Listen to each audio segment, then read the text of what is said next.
बच्चों, स्वागत है विनर्स एकेडमी के यूट्यूब चैनल पर। अभी तक के इस चैप्टर में हमने ये पढ़ा कि अगर कोई नया पार्टनर फर्म में आता है, एडमिशन ऑफ ए पार्टनर, तो उसके आने पे गुडविल की हम एंट्री कैसे करेंगे, कैपिटल एडजस्टमेंट कैसे करेंगे, साथ के साथ असेट्स का रीवैल्यूएशन कैसे करेंगे और पुराने जो प्रॉफिट लॉसेस उनकी एंट्री कैसे करेंगे। तो ये जो हमने सारे के सारे अकाउंटिंग ट्रीटमेंट पढ़े हैं, यही अकाउंटिंग ट्रीटमेंट हो सकते हैं कि अगर कोई पार्टनर नहीं आए तो भी हमें इनकी जरूरत पड़े। और वो कब होगी ऐसी जरूरत कि कोई पार्टनर नहीं आ रहा है फिर भी हमें ये सारे एडजस्टमेंट करने पड़ रहे हैं। तो वही टॉपिक जो है आज हमने इस वीडियो में कवर किया है। तो आज का हमारा टॉपिक है accounting treatment on change in profit sharing ratio. तो चलिए हम लोग स्टार्ट करते हैं कि अगर ऐसी कोई सिचुएशन हो तो वो कब होगी और उसमें हमें क्या ट्रीटमेंट करना होगा। तो देखिए, सबसे पहली बात है कि इसकी जरूरत क्यों है, नीड एंड कॉन्सेप्ट। तो हम एक एग्जांपल लेते हैं कि हमारी एक पार्टनरशिप फर्म है जिसमें दो पार्टनर हैं, ए और बी। ये दोनों आज तक अपना प्रॉफिट जो है वो 2:1 में डिवाइड करते हुए आए थे। अब हमने अभी तक जो चैप्टर में पढ़ा वो तो पढ़ा कि अगर कोई नया पार्टनर आए तो क्या करना है, ये सब। लेकिन अगर मान लीजिए कि नया पार्टनर नहीं आता और ये ए और बी जो है ये फ्यूचर में ये डिसाइड करते हैं कि अब हम जो है प्रॉफिट बराबर बराबर डिवाइड करेंगे, क्योंकि जो बी है हो सकता है इसने और कैपिटल लगा दी हो या ये बिजनेस में ज्यादा टाइम देने लग गया हो, तो इनके बीच में ये डिसाइड हुआ कि चलो अब हम प्रॉफिट जो है वो बराबर बराबर डिवाइड करेंगे। तो नया पार्टनर नहीं आ रहा है फिर भी हमें वो सेम टू सेम सारे के सारे एडजस्टमेंट करने पड़ेंगे यदि हमारे एग्जिस्टिंग पार्टनर जो हैं वो प्रॉफिट शेयरिंग चेंज कर लेते हैं। क्यों करने पड़ेंगे? आसान सी बात है कि भैया जिस दिन इन्होंने अपना प्रॉफिट रेशियो चेंज किया, मान लेते हैं कि 1 अगस्त 2020 को चेंज किया है, तो इससे पहले की जो भी प्रॉफिट एंड लॉसेस है वो तो किस रेशियो में जाएंगे, 2:1 में।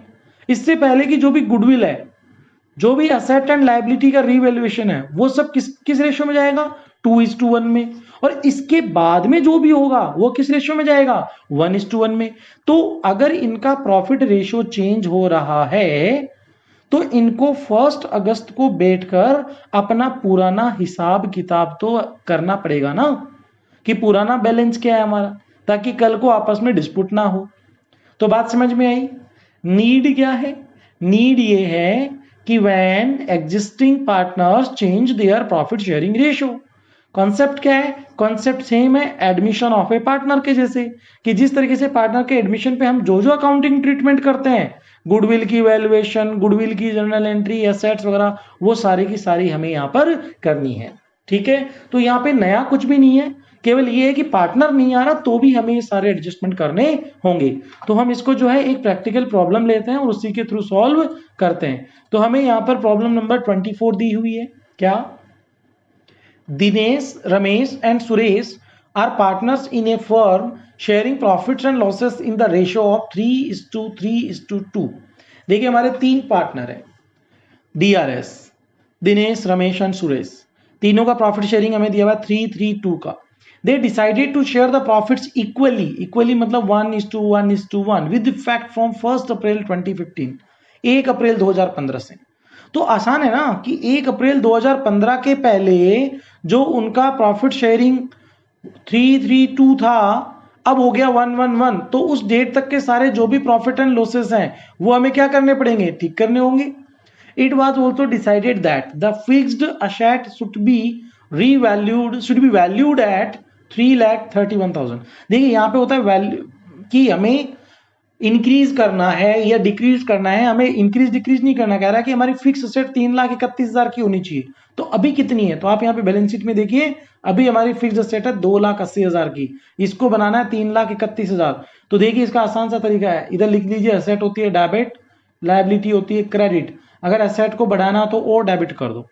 ठीक है, ए प्रोविजन फॉर 5%, ये हमें नेक्स्ट जो है provision of 5% on sundry debtor be made doubtful debts. देखिए, अगर रुपए डूब जाते हैं तो हम सीधा सीधा डेटर को कम कर देंगे, अभी डूबे नहीं है, डाउटफुल है।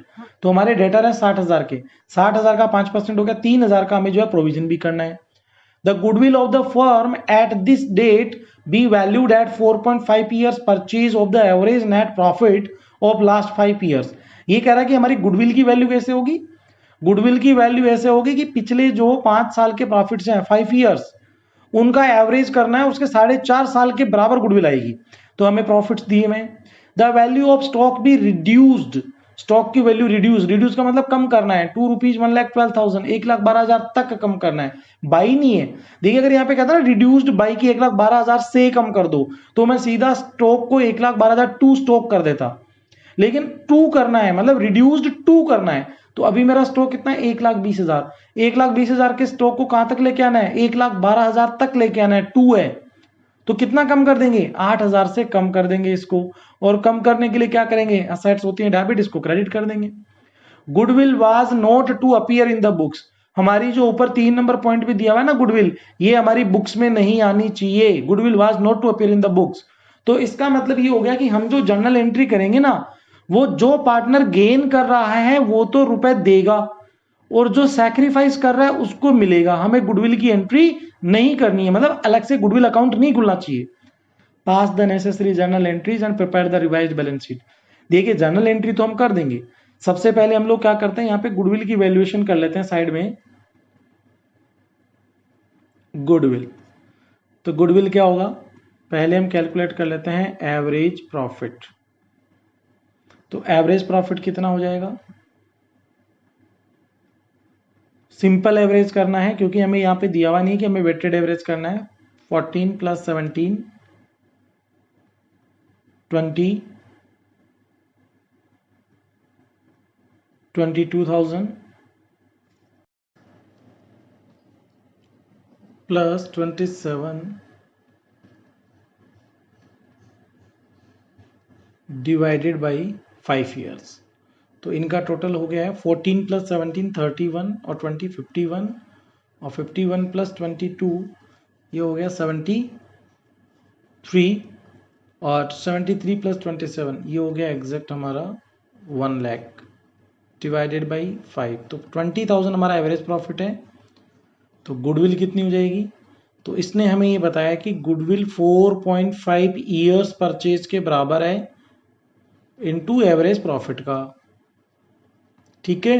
तो 4.5 इंटू 20,000, तो हमारी जो गुडविल है ये आ गई है 90,000 रुपए की मेरी यहाँ पे गुडविल है, ठीक है। तो अब हम यहाँ पे बच्चों एक एक जर्नल एंट्री करना स्टार्ट करते हैं। सबसे पहली journal entry, fixed asset should be valued eight 331। तो अभी मेरी फिक्स्ड असेट है 280, तो इसको 331 बनाना है, मतलब 51,000 51,000 रुपए से बढ़ाना है। तो असेट होती है डेबिट, बढ़ाना हो तो और डेबिट कर दो। तो मैं लिख दूंगा fixed asset account debit to, और ये जो भी प्रॉफिट लॉस होता है उसको हम कहां पे लेके जाते हैं, रीवैल्यूएशन अकाउंट में लेके जाएंगे। तो फिक्स असेट को हमने बढ़ा दिया 51,000 रुपए से। नरेशन हम लोग यहाँ पे लिख देंगे बीइंग असेट रीवैल्यू, ठीक है। अभी हम नरेशन नहीं लिख रहे हैं, आपको नरेशन कैसे बनाते हैं वो आना चाहिए। ए provision of 5% on sundry debtors, तो सन्ड्री डेटर्स 60,000 है, उन पे 5% का प्रोविजन कितना हो गया 3,000 रुपए। तो प्रोविजन क्या होते हैं सारे, credit to provision for doubtful डेब्ट, कितना आएगा ये आएगा 3,000। और डेबिट किसको करेंगे, तो मैंने आपको क्या बताया, जो भी चेंजेस होंगे वो प्रॉफिट एंड लॉस अकाउंट में जाएंगे। थर्ड एंट्री क्या है, गुडविल की एंट्री एक बार हम लोग लास्ट में करेंगे, इसलिए हम फोर्थ एंट्री पहले कर लेते हैं। The value of stock to reduced to 1,12,000, कि जो हमारा स्टॉक है वो 1,12,000 तक लाना है। तो अभी स्टॉक हमारा 1,20,000, तो 8,000 से कम कर देंगी। तो असेट को कम करना हो तो क्या कर देते हैं, क्रेडिट। तो मैं कर दूंगा टू स्टॉक 8,000, और ये कहां पे जाएगा, रीवैल्यूएशन अकाउंट में जाएगा। बात समझ में आई। इसके अलावा हमारी एक गुडविल की एंट्री रहेगी और बाकी हम देखेंगे और क्या क्या एडजस्टमेंट हमारे बाकी है। तो 3 एंट्री मेरी यहां पे हो गई है। मैं बाकी एंट्री जो इधर ही कर लेता हूं ताकि हमें एक जगह पे सबको कंपेयर कर पाए। तो सबसे पहले हम ये करते हैं कि ये जो रीवैल्यूएशन हुआ इसका प्रॉफिट लॉस जो है वो पार्टनर्स में डिवाइड कर देते हैं, ठीक है। तो यहां पर बात ध्यान देने लायक ये है कि पुराने प्रॉफिट्स एंड लॉसेस पुराने रेशियो में जाएंगे। तो रीवैल्यूएशन क्रेडिट हुआ 51,000 से, डेबिट हुआ 3,000 से। तो 51 में से 3 मतलब अभी भी 48,000 का क्रेडिट है। फिर 8,000 से डेबिट हो गया तो इसका मतलब फाइनली क्रेडिट रह गया 40,000 से। देखिए 51 का क्रेडिट हुआ है और 8 और 3 11,000 से डेबिट हुआ है, तो 40,000 से क्रेडिट रह गया है। इसको बंद करना हो तो क्या कर देंगे, अब डेबिट कर देंगे। तो रीवैल्यूएशन अकाउंट डेबिट 40,000, और ये किस में बटेगा, दिनेश, रमेश एंड सुरेश। किस रेशियो में डिवाइड होगा, बिल्कुल आसान सी बात है, पुराने प्रॉफिट लॉसेस पुराने रेशियो में जाते हैं। केवल एक गुडविल का ट्रीटमेंट अलग होता है। गुडविल में क्या होता है कि जो सैक्रिफाइस करता है उसको मिलेगा और जो गेन करता है वो देगा। चाहे एडमिशन हो पार्टनर का, चाहे कुछ भी हो, जब पार्टनर का एडमिशन होता है जो नया पार्टनर आता है वो गेन करता है, पुराने सैक्रिफाइस करते हैं तो उनमें डिवाइड कर देते हैं। तो रेशियो हमारा है 3:3:2, तो टोटल रेशियो हो गया 3 + 3 6 + 2 8। तो 40,000 में 8 का डिवाइड कर देंगे तो आएगा 5,000। पहले से मल्टीप्लाई कर दीजिए 3 से 15, दूसरे को 3 से मल्टीप्लाई कर देंगे 5 को तो 15, और तीसरे में 2,000 को 5 से मल्टीप्लाई कर देंगे तो 10,000। ये मेरा रीवैल्यूएशन का प्रॉफिट लॉस मैंने डिवाइड कर दिया।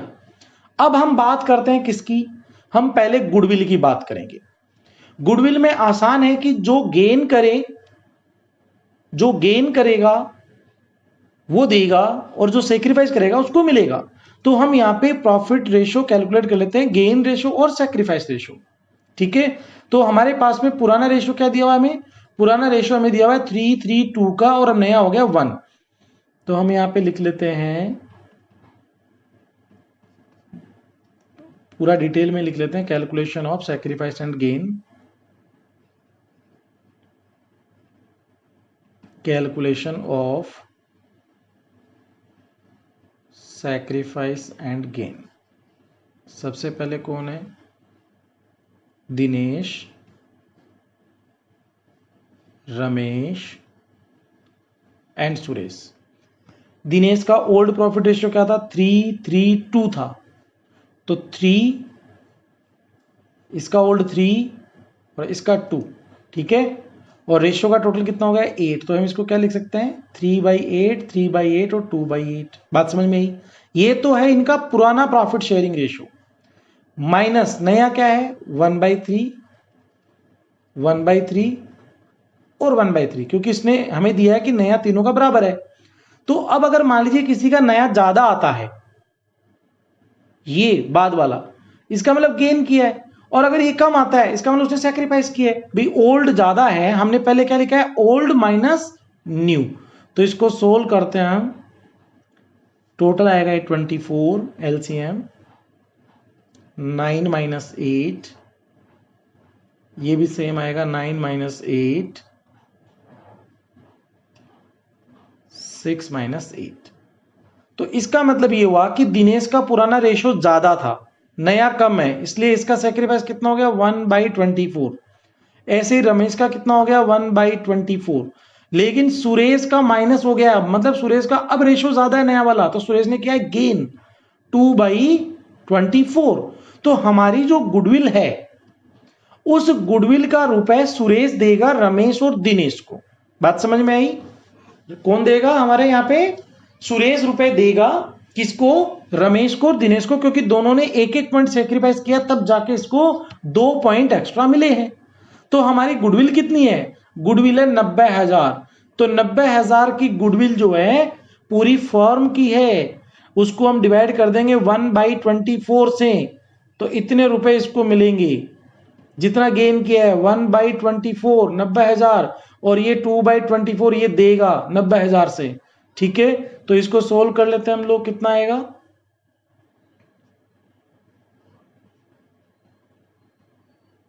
सिक्स का पहले हम डिवाइड कर देते हैं दोनों में, अब 4 का कर देते हैं, 4 3 12, ये आएगा 3750, ये आएगा 3750, और इसका हो जाएगा जस्ट डबल, क्योंकि इन दोनों को ये रुपए देगा। तो कितने रुपए जाएंगे इसके यहां से 7500। तो चलिए हम नेक्स्ट एंट्री कर देते हैं। तो जिस पार्टनर को पैसे मिलेंगे उसको हम कर देंगे क्रेडिट, क्योंकि उसकी कैपिटल बढ़ जाएगी। 2 दिनेश, 2 रमेश, 3,750 और 3,750, और जो पार्टनर रुपए देगा सुरेश, उसकी कैपिटल को हम क्या कर देंगे, डेबिट, वो उसके यहां से बैलेंस कम हो जाएगा 7,500 रुपए। ठीक है, ये हमारी हो गई नेक्स्ट जर्नल एंट्री गुडविल की। तो देखिए हमने यहां पर क्या किया, हमने यहां पर गुडविल का अकाउंट नहीं खोला है, लेकिन फिर भी गुडविल का एडजस्टमेंट कर दिया है। और गुडविल का एडजस्टमेंट करने का तरीका क्या है, बहुत आसान है। पहले गुडविल की वैल्यू कर लो, गुडविल है 90,000 रुपए। जो पार्टनर सैक्रिफाइस करेगा, सैक्रिफाइस का मतलब जिसका पुराना रेशो ज्यादा था, नया रेशो कम है, उसको रुपए मिलेंगे। तो दिनेश ने सैक्रिफाइस किया, रमेश ने सैक्रिफाइस किया, और जिसने गेन किया वो रुपए देगा। तो जितना गेन किया है 2/24 90,000 का हिस्सा ये देगा, 1/24 इसका सैक्रिफाइस है, 90,000 का इसको मिलेगा और फर्स्ट वाले को भी मिलेगा। तो ये हमारी होगी गुडविल की एंट्री। अब हम जो है बैलेंस शीट, हमारी एंट्रीज करीब करीब हो चुकी है, हमें केवल बैलेंस शीट बनानी है। लेकिन अगर ऐसा प्रॉब्लम कोई भी आपके आता है तो आप एक बार बैलेंस शीट में भी कोई आइटम देख लीजिए कि कोई डिवाइड होने वाला आइटम तो नहीं है। कैश नहीं होगा, बीआर, डेटर, स्टॉक ये नहीं होगा, क्रेडिटर नहीं होगा, जर्नल रिजर्व दिया हुआ है। तो बच्चों हमने पढ़ा था कि जो एक्युमुलेटेड प्रॉफिट एंड लॉसेस होते हैं वो पुराने पार्टनर्स में डिवाइड हो जाते हैं, पुराने रेशियो के अंदर। तो हम इस 80,000 को जो है वो तीनों में डिवाइड कर देंगे। तो हमारे तीन पार्टनर कौन है, दिनेश, रमेश और सुरेश। तो हम यहाँ पे एक एंट्री और कर देते हैं। जर्नल रिजर्व हमारा लाइबिलिटी साइड, लाइबिलिटी होती है क्रेडिट, और इसको बंद करना हो तो क्या कर देंगे, debit. Journal reserve account debit 80,000 to Dinesh, to Ramesh और टू सुरेश। देखिए केवल गुडविल सैक्रिफाइस गेन में होती है, बाकी पुराने एडजस्टमेंट पुराने रेशो में जाएंगे। तो पुराना रेशो क्या था, 3:3:2, तो सीधा सीधा आ गया 30,000, 30,000 और 20,000। हमने जर्नल एंट्री कर दी है। अब हमें जो है केवल रिवाइज्ड बैलेंस शीट जो है वो बनानी है।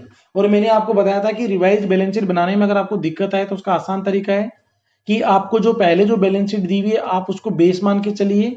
तो एक काम करते हैं, आप जो है एग्जाम में इस तरह से इसका बैलेंस शीट का फॉर्मेट बना लीजिएगा। मैं इसी बैलेंस शीट में आपको करेक्शन करके बताता हूं कि हमारी जो नई फिगर्स हैं वो क्या होंगी।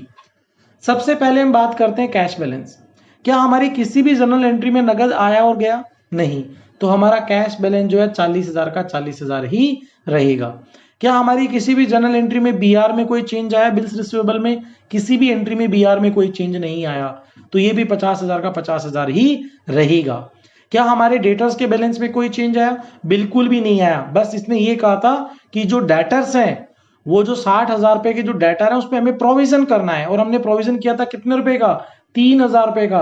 तो हमारी लाइबिलिटी साइड में एक नया आइटम ऐड हो जाएगा, प्रोविजन फॉर डाउटफुल डेब्ट्स। कितने रुपए से, 3,000 रुपए से एक नया आइटम ऐड हो जाएगा। ठीक है, तो डेटर्स में भी कोई चेंज नहीं आया। स्टॉक में बिल्कुल इसने कहा था कि 8,000 रुपए से हमारा स्टॉक जो है वो कम हो जाएगा। तो नया स्टॉक 1,20,000 से नहीं आएगा, ये आएगा 1,12,000 रुपए से। फिक्स्ड असेट में बिल्कुल फिक्स्ड असेट में चेंज करने के लिए कहा था 51,000 रुपए बढ़ाने थे। नई फिक्स्ड असेट कितनी होगी, 3,31,000 की। तो हम यहाँ पे नई फिक्स्ड असेट कितनी की आ जाएगी, 3,31,000 की। बात समझ में आई। तो देखिए हमने इस एंट्री का इंपैक्ट दे दिया है, प्रोविजन फॉर डाउटफुल डेब्ट का दे दिया है और स्टॉक का दे दिया है। नेक्स्ट एंट्री की बात करते हैं क्रेडिटर्स। तो क्या इसने हमें कहीं पे क्रेडिटर में कुछ चेंज करने के लिए कहा था, नहीं, तो 1,50,000 का सेम टू सेम आएगा। जर्नल रिजर्व 80,000 रुपए नहीं आएगा क्योंकि ये हम पार्टनर्स में डिवाइड कर चुके हैं, दिनेश, रमेश और सुरेश में इसका बंटवारा कर चुके हैं, ये कहीं पे भी नहीं आएगा। पार्टनर्स लोन में कोई चेंज नहीं किया हमने कि कोई अपने रुपए ले गया नहीं लेके गया। कैपिटल अकाउंट में तो बहुत सारे चेंजेज हुए हैं और इसका हमें जो नया बैलेंस निकालना होगा। तो अभी कैपिटल अकाउंट का नया बैलेंस कैसे आएगा वो हम लोग एक बार देख लेते हैं। तो देखिए यहाँ पर हमने जो जर्नल एंट्री की है, आप एक बार वहां देखिए कि आपने जो जो अकाउंट ओपन किए थे उनका क्या हुआ। फिक्स्ड असेट का हमने कर लिया, रीवैल्यूएशन क्रेडिट हुआ, फिर डेबिट हुआ और यहाँ पे हमने इसको खत्म कर दिया पार्टनर्स में डिवाइड करके। तो अब यहाँ पर क्या क्या ट्रांजेक्शन है जो कि टिक नहीं हुए, दिनेश, रमेश, सुरेश में रीवैल्यूएशन, इनका गुडविल का एडजस्टमेंट और एक जनरल रिजर्व डिवाइड किया। ये तीन एंट्रियों का अभी अपने इंपैक्ट नहीं दिया है। तो ये तीनों कहां पे इंपैक्ट आ रहा है, पार्टनर्स कैपिटल अकाउंट में। तो हम एक एक को सॉल्व करते हैं। दिनेश की कैपिटल कितनी है अभी, 1,00,000 रुपए की। ये पहली एंट्री, दूसरी एंट्री, तीसरी एंट्री में कुछ भी नहीं हुआ दिनेश के साथ। चौथी एंट्री में दिनेश को हमने 15,000 रुपए से और क्रेडिट किया है। तो देखिए ये जो कैपिटल है ये है लाइबिलिटी, और लाइबिलिटी क्या होती है, क्रेडिट। हमने और क्रेडिट कर दिया 15,000 से, तो 1 लाख प्लस 15,000 कितना हो गया, 1,15,000 हो गए। फिर पांचवी एंट्री में हमने दिनेश को 3,750 रुपए और दे दिए, तो ये हो गया 1,18,750। फिर हमने सिक्स एंट्री में दिनेश को 30,000 रुपए और दे दिए, तो 1,18,750 में 30 और जोड़ दीजिए, तो इसकी जो नई कैपिटल आएगी वो आएगी 1,48,750। हम बात करते हैं रमेश की। रमेश की अभी कैपिटल कितनी है, 80,000। रमेश को हमने 15,000 रुपए और दिए, तो 80 और 15 कितने हो गए, 95। फिर हमने 3,750 और दिए, तो ये हो गया 98,750। फिर हमने इसको 30,000 रुपए और दिए, तो ये हो गया 128,750। ठीक है। हम बात करते हैं सुरेश की। सुरेश की कैपिटल कितनी है, 70,000 रुपए। पहली एंट्री में हमने सुरेश को 10,000 रुपए दिए, तो 70 और 10 कितने हो गए, 80,000। सबसे लास्ट वाली एंट्री में हमने इसको 20,000 रुपए और दिए हैं। ठीक है, तो 80 और 20 कितना हो गया, 1 लाख रुपए। लेकिन गुडविल की वजह से इससे हमने 7,500 रुपए वापस ले लिए, तो सुरेश का जो नया बैलेंस है वो कितना हो गया, 92500। तो हमने सारे अकाउंट के नए बैलेंस निकाल लिए। अब आप अपनी बैलेंस शीट का टोटल कर लेंगे, तो हमारा जो है बैलेंस शीट का टोटल मैच हो जाएगा। तो कैश 40,000, 50,000 का बिल्स रिसीवेबल 90, 60,000 के हमारे हो गए डेटर्स, तो 1,50,000। 1,50,000 में 1,12,000 का स्टॉक हम ऐड कर देंगे, तो ये हो गया 2,62,000 प्लस 331 का जो है वो हमारा फिक्स सेट है, तो आएगा 593। ये मेरी जो है नई बैलेंस शीट का टोटल आएगा। हम बात करते हैं यहाँ पे अब लायबिलिटी साइड की। 1,50,000 रुपए के क्रेडिटर है, 70,000 के हमारे पार्टनर्स के लोन है, कितने हो गए, 2,20,000। ठीक है। फिर ये जो है जनरल रिजर्व हमने डिवाइड कर दिया था, 2,20,000 में पहले हम डाउटफुल डेब्ट्स ऐड कर देते हैं, तो ये हो गया 2,23,000। अब हमें इसमें केवल पार्टनर्स की कैपिटल ऐड करनी है, ये जो हमने 3 बैलेंस निकाले हैं, तो 3 बैलेंस को हम ऐड कर देते हैं।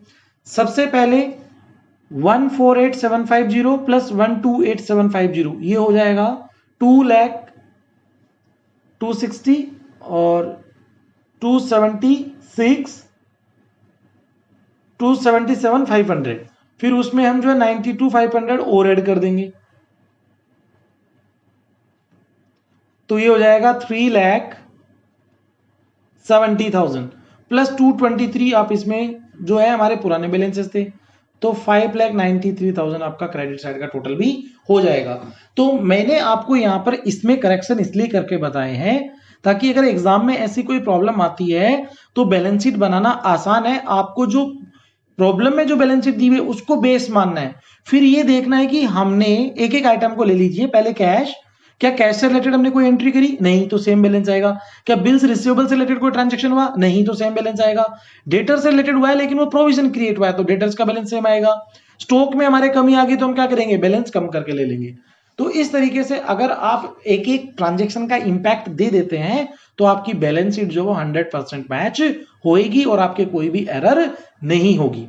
तो आज हमने चैप्टर नंबर 2 जो था एडमिशन ऑफ पार्टनर वो कंप्लीट कर लिया है, और अब हम जो नेक्स्ट टॉपिक पढ़ेंगे वो होगा हमारा रिटायरमेंट या डेथ ऑफ ए पार्टनर।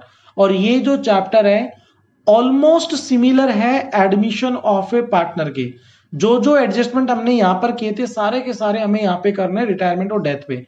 फर्क इतना सा है कि यहाँ पे पहले से 2 पार्टनर थे, एक नया पार्टनर आता है, और यहाँ पे ये होगा कि हमारे पहले से जो पार्टनर थे उनमें से या तो कोई एक पार्टनर चला जाएगा या फिर किसी की डेथ हो जाएगी। लेकिन सारे के सारे जो एडजस्टमेंट है, goodwill, asset, revaluation, accumulated profit losses, सारे के सारे एडजस्टमेंट हमारे सेम ही रहेंगे। तो हम लोग जो है नेक्स्ट वीडियो में नया चैप्टर स्टार्ट करेंगे। तब तक आप लोग चैप्टर 1 और चैप्टर 2 से रिलेटेड सारी प्रॉब्लम सॉल्व कर लीजिए। अगर आपको किसी भी प्रॉब्लम में कोई दिक्कत है तो आप हमें मेल या कमेंट करके बताएं, हम उसको जो है वापस से डिटेल से कवर करेंगे। तब तक आप लोग स्वस्थ रहिए, मस्त रहिए। Happy learning.